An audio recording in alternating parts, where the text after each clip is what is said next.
Unapomwaga shahawa zako inachukua dakika 10 hadi dakika 60 kuweza kuyayuka na kuwa mfumo wa majimaji, yani kutoka ule mfumo wa uzito kwenda katika mfumo wa majimaji. Na haya manii yanayayuka ili kuweza kuipa nafasi mbegu za kiume zilizokuwemo ndani ya manii kuweza kuelea ama kuogolea na kuelekea katika yai la mwanamke.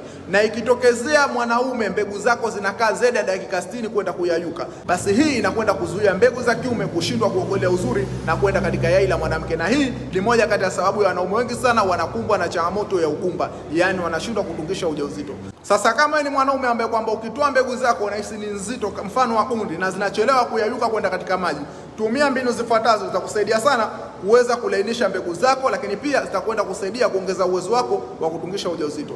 Mbinu ya kwanza ni utumiaji wa matunda yenye sukari nyingi, kwa mfano papai, apple, ndizi. Hivi ni vyakula vizuri sana katika kusaidia kulainisha shahawa zako na kuwapa uwezo mbegu zako za kiume kuweza kutembea kuelekea katika yai la mwanamke.